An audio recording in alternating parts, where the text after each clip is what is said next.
welcome back everyone to another episode of the Hashira Half Hour.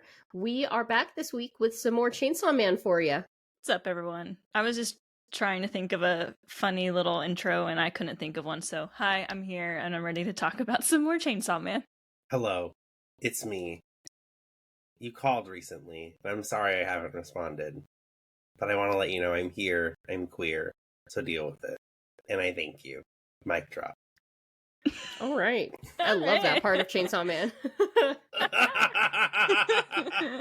Boom, there it is. All right. Well, we've got a lot to cover. As you probably noticed in last week's installment, we are going to do 2 episodes at a time because A, this show's been out for a little while. B, we've got Demon Slayer coming up in about a month, which is really, really exciting.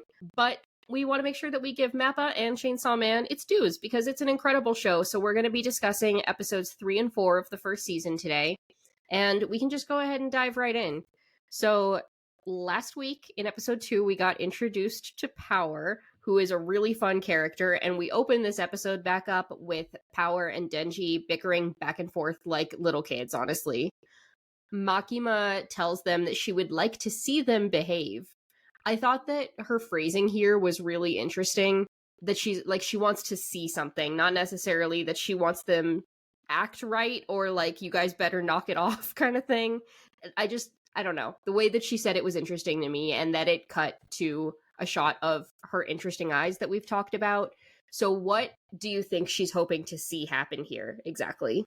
I think right here, she's wanting them to project the image of getting along, but she doesn't really care at the end of the day, because it's like your coworkers, right? And I think this applies to the real world. I think there's a little bit of like corporate scaffolding in Chainsaw Man, if you will, because you have to work with other people to be a devil hunter. You know, it's not a solo job here.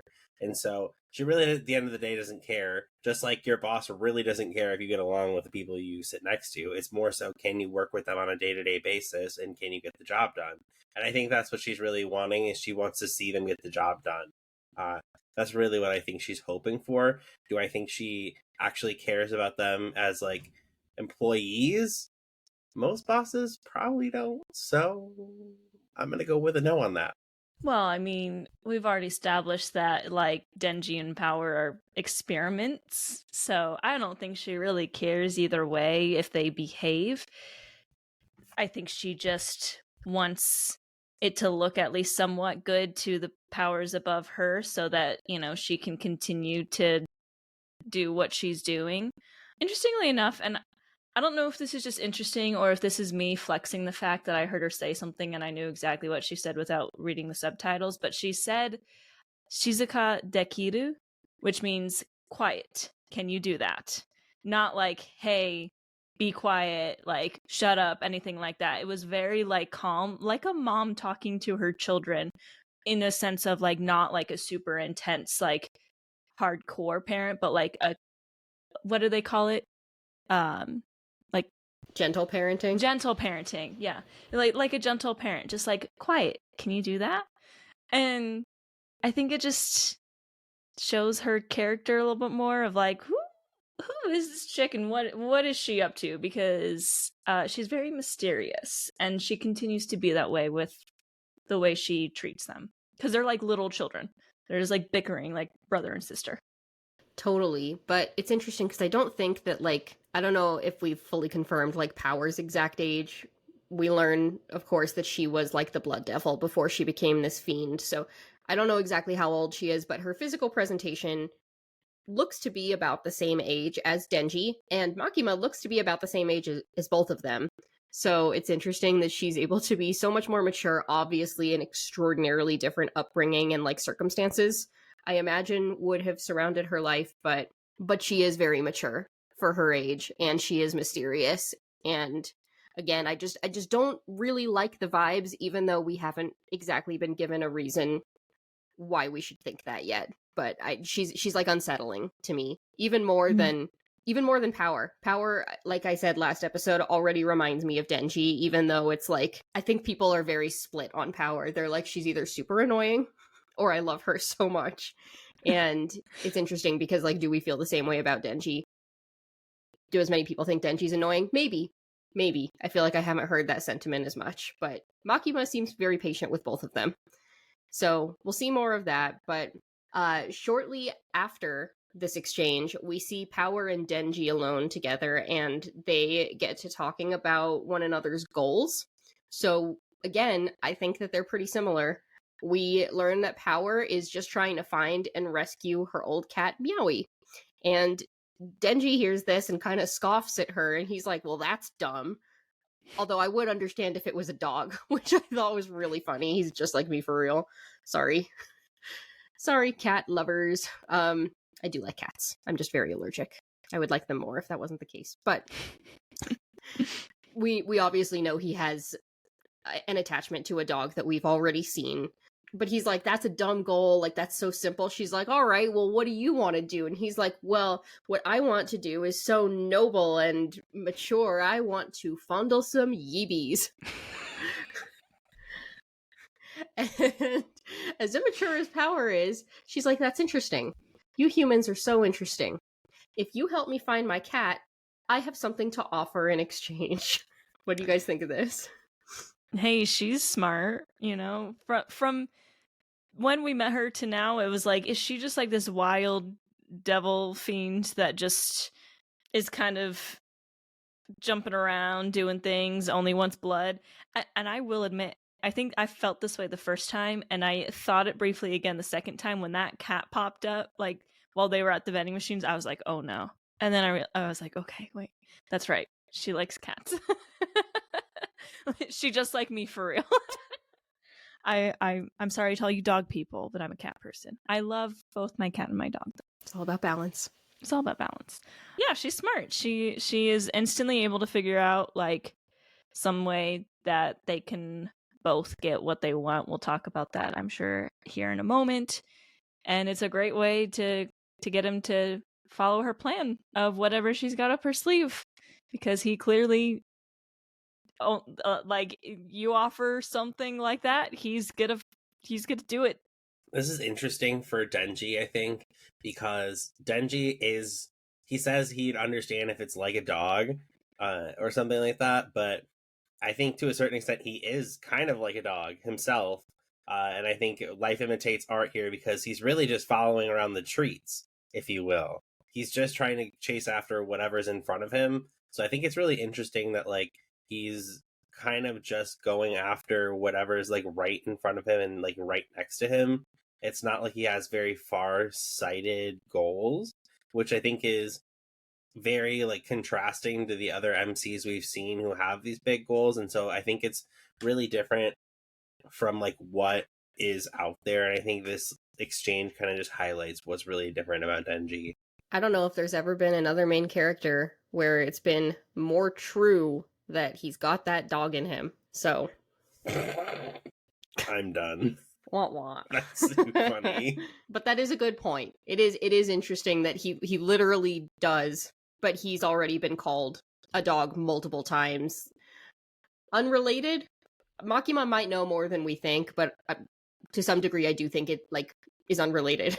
Just an interesting coincidence. So we'll have to see, but you're right, the Power is absolutely reading him, and even if she's kind of simple in a similar way, she still has a good read of the situation and how to take advantage of it. So we'll get back to Power and Denji and the offer that's now on the table, but we cut away for a moment and we see Makima in a dark room in front of like a conference table of what we can assume are probably some leaders of this organization that she works for, and she's delivering a report about the two new recruits being Denji and Power. We don't know much about who those people are, and then it cuts away pretty quickly again to Aki driving her away, presumably from that meeting, and he asks her what she really sees in Denji. And she says something really interesting. She says, all devils are born with names. The more those are feared, the more powerful they are likely to become. Do you think that there is a deeper truth in what she's saying? She gives like a couple specific examples of like, for example, a coffee devil wouldn't be that frightening, but Denji's a chainsaw. Like, so is there something deeper to that than just the surface level of like the sharper or more dangerous the object? the more dangerous the devil associated would be. Aki, I think, is not sure when she's posing this thought. He thinks that Denji's still just a kid, but I don't know. Do you think that there's more to what she's saying? Yeah, I think this kind of touches on like mass hysteria to a certain extent. Like if you can incite fear in something, there's power behind, like there's power in fear itself. And I think it kind of relates to like a larger quote, like the only thing we have to fear is fear itself. And so like this deeper truth that she's touching at is the like sense of how an object can be posed to create fear. So like the chainsaw itself is not just a chainsaw, but it's an object and a culmination of what fear can mean for a lot of people. And I think that's what she's really trying to poke at. Yeah, it kind of reminds me of how cursed energy or curses become a thing in JJK because they feed off of, the negative feelings of the people. And I feel like there is a bit of a deeper truth where she's saying that, like, pretty much exactly what Brian said. I'm not going to try and reword it because he worded it so well. But I also think there is a little bit just on the surface here and saying that, yes, simply put, a car devil would be more dangerous than a coffee devil, because if the devil is based off of whatever it is they're the devil of course, a weapon or a car is way more dangerous than coffee. It's a very just like straightforward way of thinking. But also Denji mentioning that, or Aki mentioning that Denji is a kid still, leads me to believe that he needs more time for people to kind of see him and maybe be scared of him or not be scared of him to see that he's saving people. So maybe like a double-sided coin here. I don't know about the rest of y'all, but I'd be kind of scared of a coffee devil. Like if it's that McDonald's coffee, like you're gonna burn yourself. Listen, all I'm gonna say is McDonald's was the villain in that case. McDonald's is always the villain. That's true. That's true. Now I'm thinking about the Grimace Shake. But Grimace Shake aside, I do think that Makima knows what she's talking about, and it's an interesting dialogue between her and Aki here, and we're going to learn some more, I think, about some of these different tiers of devils, and not only how powerful they are, but what maybe they represent to the larger populace. So looking forward to that. We're very slowly getting teased like these tidbits of the power structure that exists in this world, and I think it's really interesting. But we have to go back to Power and Denji now, because Denji is obviously completely down immediately for whatever Power wants to do for any chance to cop a feel. So she has brought him to an abandoned old house, and then she turns the tables on him, and she knocks him out using her blood powers, and then she offers him up to the Bat Devil who's inside this abandoned house, and he kind of like stretches and, for lack of a better word, kind of breaks Denji to like eat some of his blood or consume some of his blood. And he does that. He calls it disgusting. It helps him to regenerate from an injury that he had. But because it was so gross, he's like, I have to get that taste out of my mouth. I'm going to go look for some more humans to consume. But before he can do that, Power asks about her cat, because that's the reason that they're there. And he's like, oh yeah, I did say I would do that, huh? Well, thanks for nothing, because that guy tasted nasty. And then he eats the cat in front of her. I hated that.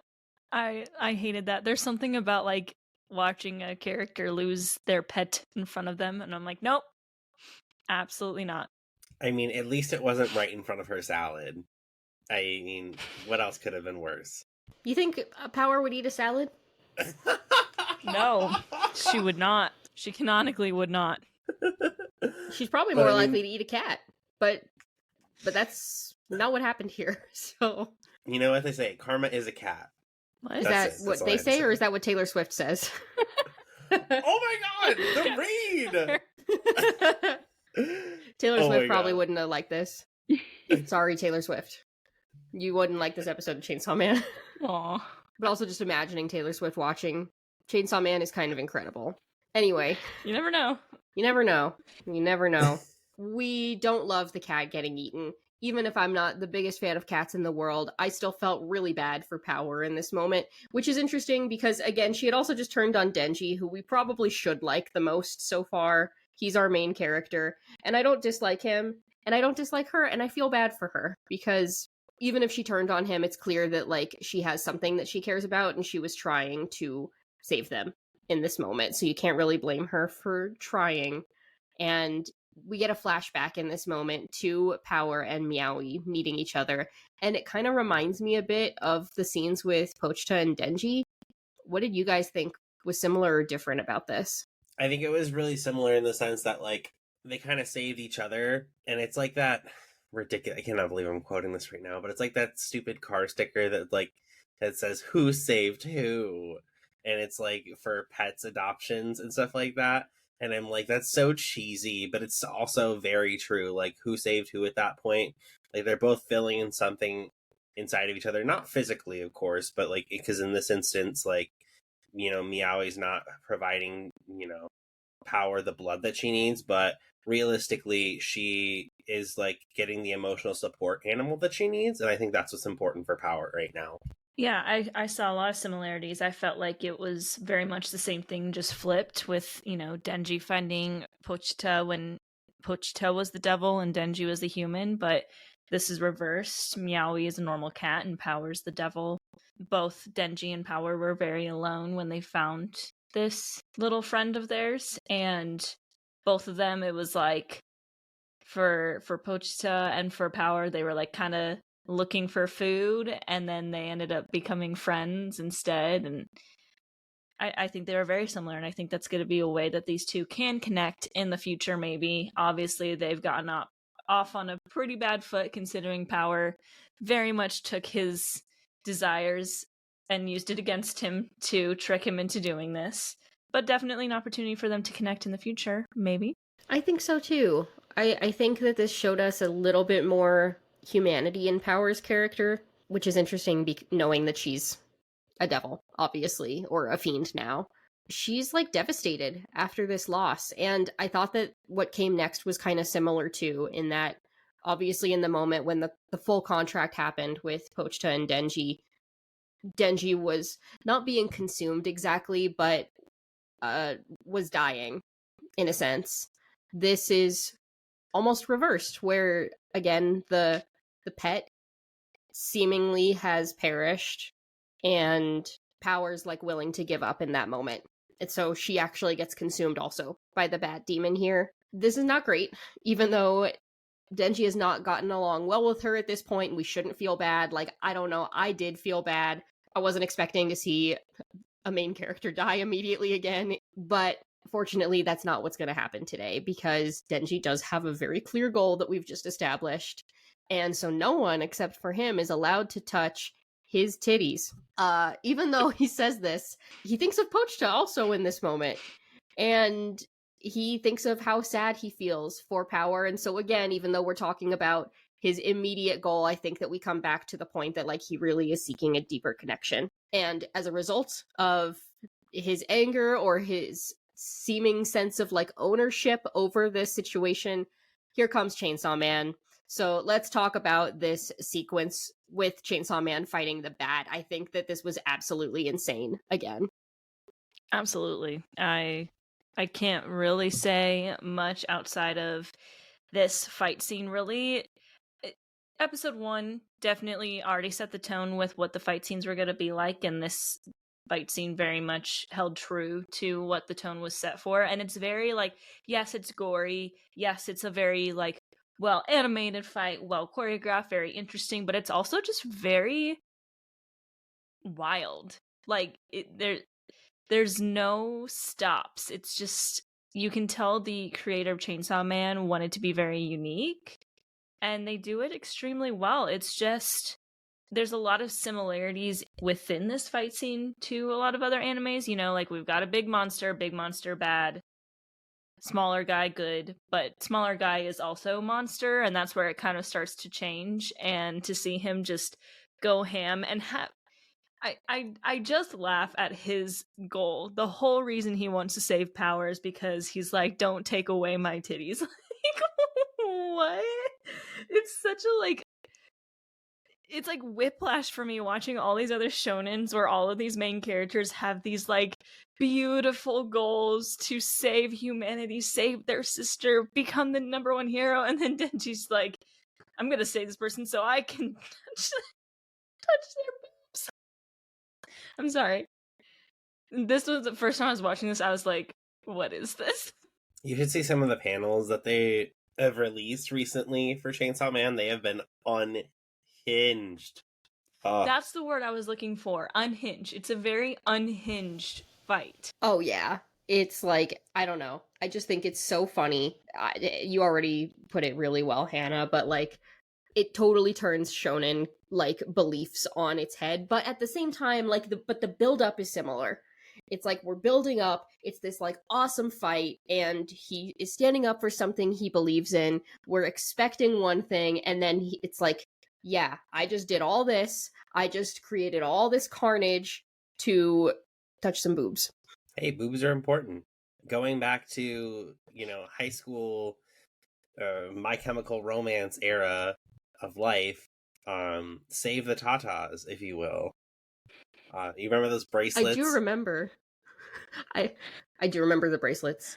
I was going to try to be funny and be like, I do remember the My Chemical Romance song about Save the Tatas as well. Oh! My favorite. Welcome to the Tata Parade? Something like that. Oh! Oh, forgive me, Gerard Way. Forgive me. It is just so goofy because it's like one of the last things you would expect, but at the same time it's the first thing that comes to mind. Like, it's not even a question for this man.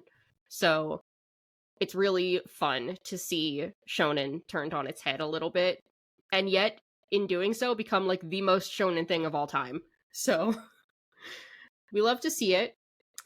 Yeah, I don't know. I think my favorite moment in this fight was where the bat like flings the guy in the car, and it's giving like actual Batman. It's giving like, we saved the city and the city is destroyed, and this guy's like in the car that the bat throws, and Denji catches it, and the bat's like, you're gonna use your energy to save this human, and he does catch it, and he's like, I don't give a shit about him, and then he throws the car, and I just thought that was, again, like turning shonen on its head. Like, you almost expect him to put it down nicely. He's like, I just wanted to throw it back at you. And the poor guy in the car, He's like, ah. He's like, good thing I have a full life insurance policy. Oh no! So crazy. Rest in peace to that guy. Yeah, very gruesome, gory fight. And I think that it's reflected pretty nicely in this ending sequence that we got to see. Also, I want to talk a little bit about the ending sequences, since Chainsaw Man handles this in such a cool way. Each episode has its own. So for episode 3, the sequence is like very old school science fiction-y, like some of those very like 60s old horror movie poster colors of like The Thing or like the creature from the Black Lagoon or whatever, things like that, like old horror films. There's like zombies, the metal song is kind of crazy, and I just felt like it really suited the episode that it followed. Oh, I thought, like, after the fight with the Bat Devil, that made perfect sense. I thought, like, the Bat Devil is something that comes out of, like, one of those 60s horror movies. Just the way his character is designed, too. Like, he's, like, a giant monster that, like, lives in the dark and stuff. So I felt like this ending was perfect and really suited for it. I did like the color choice a lot as well. It felt, like, a little bit more muted than what we're used to seeing in, like, the show and stuff. So it was a really cool contrast as well. I didn't watch it. Hannah. I'm sorry, I forgot. I was watching these 2 episodes on my lunch, so I was like short on time, and I forgot that they change it every time, so I didn't watch it. Sumimasen. Ribbeth. Next week's Devil Secret will be... I'll go back and watch all of them. No, they're really cool, though. I do think it might be interesting to talk. Once we get through all 12 episodes, maybe we can talk about what we feel those all add up to together.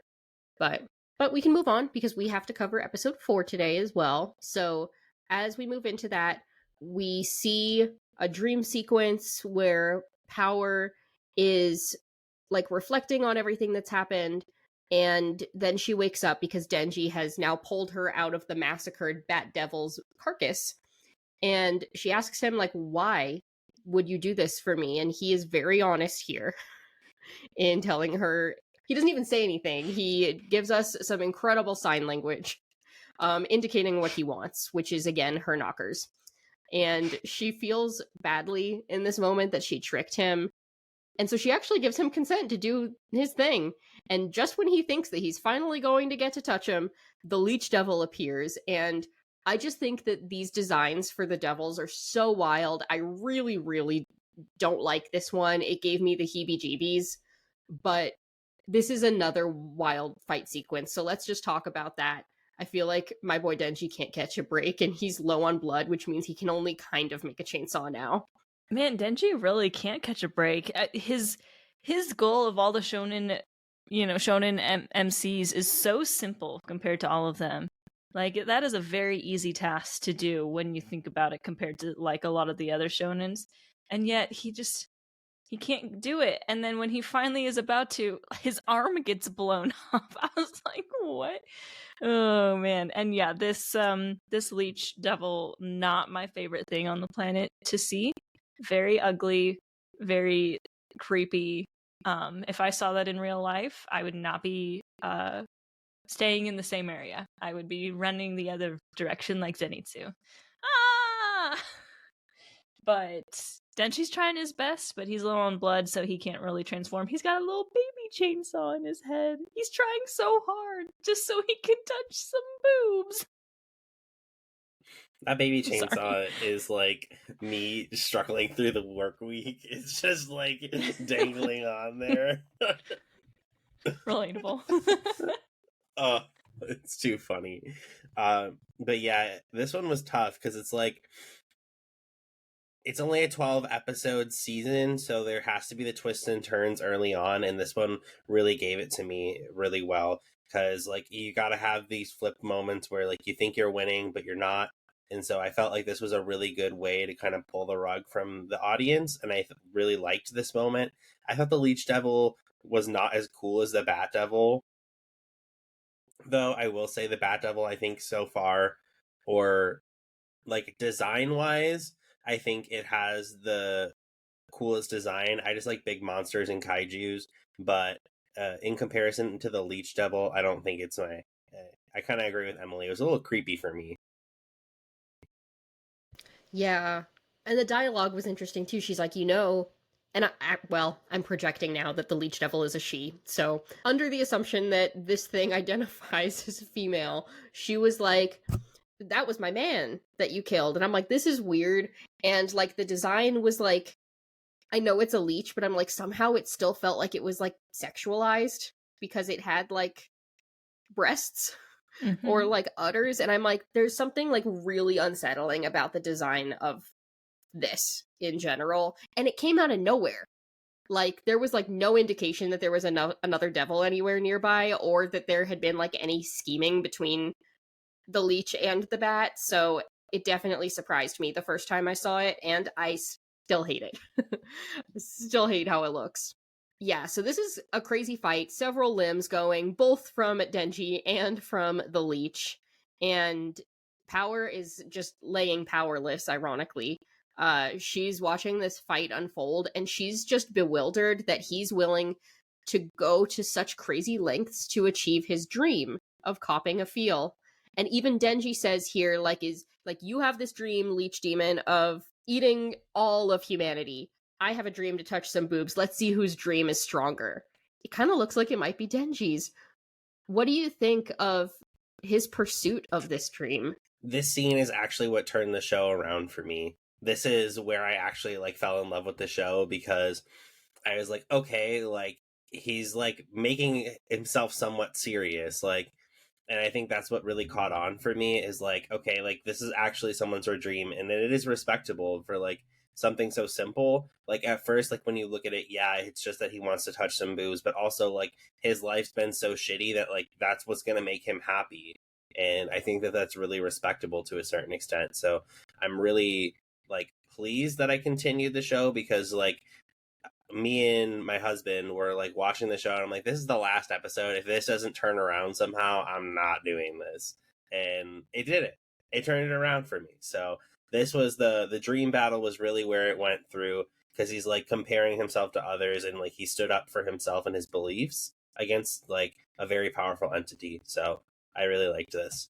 Yeah, as much as like I make fun of Denji's goals, it's supposed to remind us that like Denji's always been alone, and his goal is so small compared to so many other heroic shonen MCs, but he's not supposed to be that heroic. He's supposed to be just a boy who like he died and he got a second chance through his only companion in life, and now he gets to live like a better life because of it. He's not trying to take things seriously. He's not trying to save humanity. He just wants what he wants. And that's relatable in a way. Like, obviously I don't have the same goals, but like I can understand having such a small goal like that, just to get through each day of work is essentially what he's doing. That being said, it was an interesting contrast between his goal that feels so small, and then the Leech Devil's like, our dream was to destroy all of humanity. It's like, okay, we're getting a bit extreme there, honey. Yeah, that plan did not come to fruition the way that I think that they were hoping. At the same time, Denji's dream, while strong, is facing some big challenges here at the moment too, because the fight I thought was looking like it was going pretty well for him. Even with just the small chainsaw, he was landing several blows on this leech. He was getting pretty clever, like trying to trip them and tie them up with the organs of their dead lover, which is kind of insane. And it looks like things are going well, but then he goes for like the throat of this leech monster, and I don't know about you guys, but the way it was drawn, I thought that maybe he landed a fatal blow, but then it turns out, like, we pan out and she's actually sticking like her whole leech tongue like through his body. So we've got our first donut of the show. I'm sorry. Oh no, it's not looking good. Someone mute Emily. Take her microphone away from her. It's okay, because I was gonna say the exact same joke. Anyway, I agree. I was thinking that he had landed a good blow, because they showed like the blood coming out and it was all like heroic, and then they zoomed out and it was like, oh, he got Rengoku'd. Okay, cool. Lucky for him, he is not as mortal as Rengoku though. There's a Chainsaw Man. This is not a spoiler, but the tongue made me think of this Chainsaw Man spoiler, or Chainsaw Man, not spoiler, Chainsaw Man panel later, where he's like, I'll tongue your butthole for a week. And I was like, oh, so. What? Tongues are important in this show, I guess. I'm glad that he's evolving his goals. That's all I got for that one. I don't know where I was going with that either, so. Absolutely incredible. Well, fortunately, his status is still alive for now, but it's not looking good. Not looking good for Denji. But then we get to see it all of a sudden. Aki appears, we see Kon for the first time, and he gets to help save them. In this moment, we also get a sneak peek of the rest of the crew, which is really exciting. Really interesting way to finally kind of show off Aki's power. He's been a bit of a mystery. He has a katana, but haven't seen him fight really. So definitely interesting to see, and then learn, about well, we'll talk about that in a minute. But interesting to see him using a devil themselves to kill another devil. I was like, what? What? And also the team, very excited to see more of them as well. Good introduction. Very big moment. He's just like, Kon. That was really good. Best part of the show so far. Agreed. I think that this was a really big twist, because not only, like Hannah mentioned, it was a devil fighting a devil, but you're like kind of looking at it. It was also a really cool shot too. Denji's like hanging out on the end of the tongue, and he's like, dangling on there. And then all of a sudden you pan even further out, and then you get like this shot of like the fingers. and then it's just like the Fox Devil coming out of nowhere. Like, that was just such a cool shot. I think that was really well, like, cinematized. I don't know if that's a word, but we're gonna roll with it. Chainsaw Man is so cinematic, and I feel like we probably could have guessed or assumed that based on the incredible intro that they put together and how clearly it was inspired by so many classic works of cinema. But it really is, I've said it once, I'll say it again, it's Mappa at their best, at least visually. There's a lot of really fun nods and a lot of interesting directorial and like cinematography choices that are made. Because even though it's animated, both of those people are still members of the crew that are very important. There is still cinematography, there's still lighting, there's still all these different design elements that get put into every episode, and they all went hard on this show. So absolutely worth calling out moments like that, and I agree. It was completely beautiful. And it is the first time we're seeing the Fox Devil. So a few moments later, some time has passed for the characters in the show, but we see Denji wake up in the hospital bed. We see he has his arm reattached because Aki's like, I found that for you. And you really are just like a devil, and I would know because I have a contract with the Fox Devil. And he explains how that works, and that in order for the Fox Devil to help in the way that it's been able to, he has to offer parts of his body in exchange. So he says, like, this time it was a little bit of skin from my arm. Like, that seems kind of like I want to say a small exchange, but it's not. It's like you really have to give something of yourself. So I thought it was an odd exchange in the moment, but then I thought about it more. I'm like, maybe it's not really that weird in this world that we've established. I don't know. Aki is very suspicious of devils, even though he has one himself. And so he, therefore, is suspicious of Denji letting Power get away with trying to trick him. But he's like, I'll let it slide this time if you agree to a deal that you're gonna listen and obey me. Do you think that this contract that Aki is offering Denji is better than Denji's agreement with Makima? Yeah, I think what this show does really well is shows like power of control and like obedience, and I think there's a lot of like themes in that. So I think this is really interesting that he's like, you will listen to me. And I think, yeah, because I think if you're looking at it from like an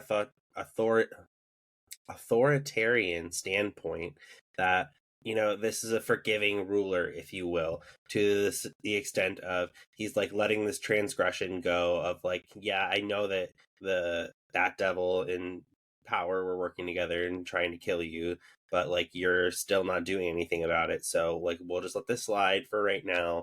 And then also he's cutting up an apple for him at the same time, which I thought was really interesting as well. So like he does seem to be somewhat concerned about his well-being. So I think there is a little bit more sustenance behind Aki than there is in Makima. I think Aki is a little bit more straightforward with it rather than Makima feels very like, what are her true intentions? We don't really know. You know, Aki, it's interesting because he doesn't trust Denji because he's a devil, and yet Aki is the first person we see that has a contract with the devil. But then he's like, well, I'll make a contract with this devil too. So he's a little bit, I don't know. I wouldn't say that's like hypocritical of him, but I would just say like, I feel like he would be a little bit more okay with Denji just because he already is in a contract with the devil, but also at the same time, the contract that he's in, he has to literally give like pieces of his skin or whatever to him or to the devil. So I think his contract is a little better because I think he actually has true intent to, at least he just has true intent. He just wants Denji to not be a bad devil, essentially.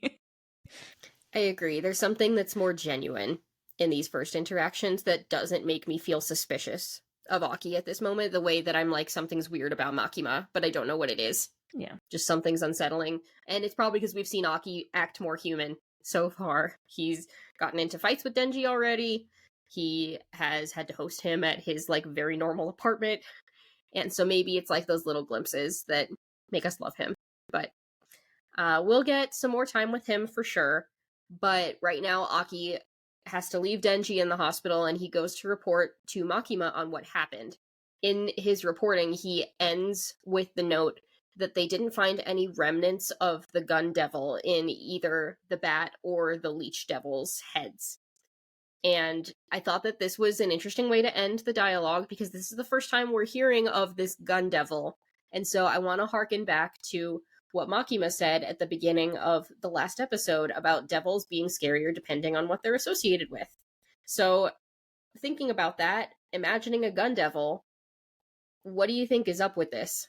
Oh, absolutely horrifying. Especially for us who live in America, I feel like putting ourselves in the shoes of the people in the show, and the people who are creating the show are Japanese, like you have to wonder what their views when they don't have gun violence like we do, but it still would be such a scary thing to think about, even in a world where, like in real life, they don't really have, like there is an issue, but it doesn't happen as often as it does here. So it's terrifying. It's a terrifying thought of seeing these devils where it's like they can make pretty much anything out of whatever whatever they represent and have it be a gun. Terrifying.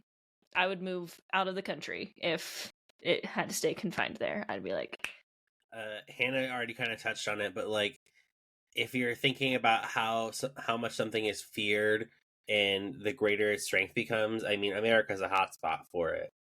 Like there's just like I said earlier, like there's that mass hysteria of like fear, which is unfortunately rightfully backed in certain instances when you have like these really powerful things that are in the wrong hands and so accessible. Like this is definitely something in the show, at least, that is like causing a lot of pain and gives it a lot of power, because there is power in fear. As soon as they said that, yeah, I think especially for American audiences watching it, it was like, oh, I don't know. I'll try to not share my personal feelings on the topic too much, but there's no doubting that it is a very prevalent topic and recurring and frequent.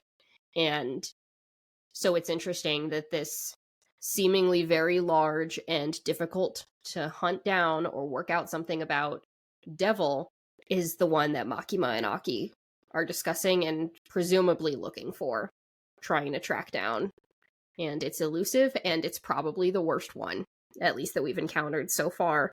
So it's interesting. Like, who or what could fight something like that if their abilities are anything like the abilities of the other devils that we've seen so far? Thinking about that is very frightening, but it seems like we're going to have to wait a little bit to learn some more about this unseen devil. And actually, the next sequence is kind of completely the opposite. I think it's really cute and really sweet. I really love this little montage of Aki's slice of life moment. He's having his Studio Ghibli food moment. He is making himself a coffee. He's having like a calm cigarette outside on the patio. I love him being a dad. But now, even though he was already trying to play single father to Denji, he is a father of two, because Power busts down the door of his apartment. And I love that she's just immediately like a little kid that he has to parent. He's like, you have to flush the toilet. You have to eat your vegetables. You have to take a bath. And he's like not that much older than them, but they are going to make him rip that ponytail right out of his head. It's like Inosuke entered the chat, quite literally. This is just already rough, and it's nice to kind of see that Denji is like at least somewhat on Aki's side. Like, cool yourself a little bit. Like, it seems like Denji kind of sides with Aki here, just because there's still this like contrast between the two of them, like where Denji is somewhat normalized, Power has like no construct looking anywhere, like, or no social construct. So it's just really interesting to see like how like different these two are, yet how similar they are to each other. First of all, I remember, and I didn't see Chainsaw Man probably till a couple months after it finished, but I remember the internet blowing up, calling Aki, what did they say? Like Aki's housewife moment. Like he was in the house husband anime, but it was Chainsaw Man. And it was a fun little like moment. And I guess that was all anime original too. They were like, yeah, we know you all love Aki, so we're gonna just give him a moment. But Power showing up, interesting. Interestingly enough, I like how Denji is like all of a sudden all on Aki's side too, and is like backing him up. I think it's partially because Denji has learned a little bit. It's been, I don't know how long since he started living with Aki, but he's starting to understand how it works. And then like Power comes in and is just like 10 times worse than he was when like he showed up. So he's like, wait a second. But it's also funny because I'm sure Aki's kind of like, you were just like that like 5 days ago. Like, chill out. And I can handle this. It's really funny. Oh yeah, I completely got the vibe that Denji was trying to be like the older sibling that's like yeah, like mom said to do this. Why don't you know that you need to be and Aki's just like he's like just once again having his Ben Affleck cigarette moment. These two are driving him nuts. And I love like he gets on the phone. He's like, why are you sending all these crazy people to my house? And she's like, because I trust you the most. She's so good at manipulating people. And he's like, oh, okay. He's like, for you, I could be a single dad. It's incredible. But you should not leave the kids together alone, because the episode comes to an end with like, and honestly, this scene is so nasty to me. Denji's like scrubbing the toilet that she didn't flush, and that's like all that I could think about this entire time. I'm like, it probably fucking stinks in there. Like, this is like so insane, so unhinged. But she comes into the bathroom and she's offering up her feminine goods to Denji again, with a couple caveats and a couple rules. She tells him he's entitled to 3 magic squeezes exactly, and she sits down on the disgusting toilet. But from Denji's POV, again, this is like, even though this is insane and ridiculous, it's like drawn in such a cinematic way because it's his POV, and to him, he's like, she's a goddess. Even though he was just bitching about cleaning up the nasty bathroom that she left. He's like, this is incredible. I can't believe I'm going to achieve my dream. There's a lot going on. Oh, this was when I was watching the show the first time, and I was like, am I gonna keep going with this show? It's so unhinged. What is happening? I mean, good for Denji. He's about to get his dream, but under what circumstances is this okay? Like, I was thinking the same thing too. I was like, this bathroom is probably still, like, he's been cleaning it, but it's probably still disgustingly nasty, like, dirty, smelly. And she just like sits on the toilet, closes it, and is like, all right, you get 3, which was nice of her. She even lined out why he gets the 3. But man, oh man. And he's just like, this is the best day of my life. Dirty bathroom. I mean, again, reminding us anything is good to him that's not living in a shack with no food, I guess. Yeah, and I think it really like frames who Denji is, that like even in like these shitty moments, there's still something good there. Not the literally. But I mean, Power is on a throne here as well. And so it's really like, what else could he be asking for? And I think like this grungy side of like humanity is like unexplored, but I think it's really interesting to kind of watch Denji try and like achieve his dream. He deserves it, right? After digging up 2 devils that were pretty tough, or at least getting knocked down and then getting back up again. I get knocked down, but I get up again. You're never gonna keep me down. Yeah, this, I don't know if there's much else to add, but this scene is so unhinged, and I think part of it is that, like, he's built it up to be this big thing, and what actually seems to be happening is kind of underwhelming in that he's built it up, and clearly he doesn't feel that way, but for us as the audience, too, it's like, if there's any possibility that he's seeking, like, what he's really seeking is intimacy, and, like, maybe he feels like he's gonna find that by squeezing on some boobies, there's, like, nothing intimate about this scene at all. Like, it's gross, it's rank, it's, like, very base. Like, there's no attraction between them, aside from the fact that, like, she has a pair of knockers, she happens to have, like, a female form, but I'm like, they're not attracted to each other at all, so it's like, is it even gonna be what he built it up to be? We'll have to find out next week. In the meantime, we get a second ending sequence that I also really liked. This one was highly featuring Power. I loved the, like, very pop art design of the visuals here, it was like very Roy Lichtenstein style with like all the little dots, like very traditional, and like a very electronic pop sounding song to go along with it, which I thought was fun for Power.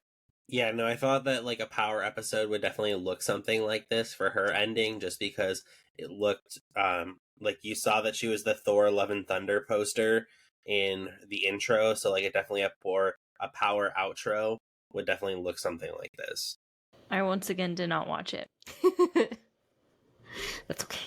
Next week. Next week, and a roundup at the end, I think. All right. Well, then I will go first with favorite moments, and I'm sorry, it's pretty obvious, but it's got to be Aki showing up with Cone in that moment, with a secondary shout out to his little slice of life and his few moments of peace that he's going to get probably in the entire show and never again. I love that for him.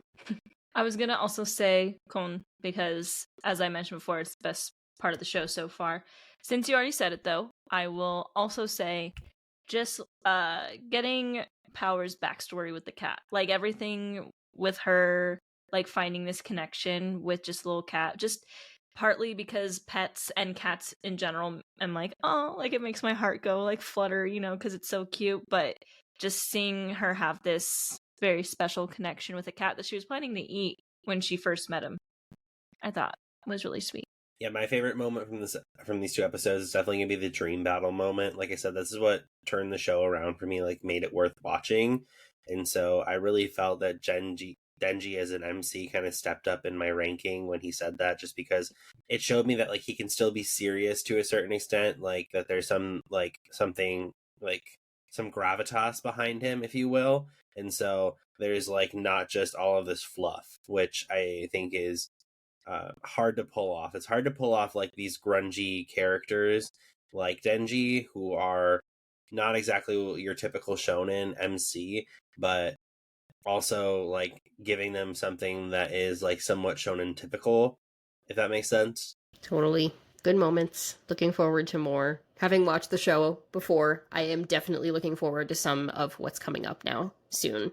But it's been great, and it's been gory, and it's been wild so far, and I think we have more of that to look forward to. So we will come back next time with episodes 5 and 6. For now, that's all the time we have for today. So we hope you enjoyed and that you'll come back next week to hear a little bit more about Denji and crew.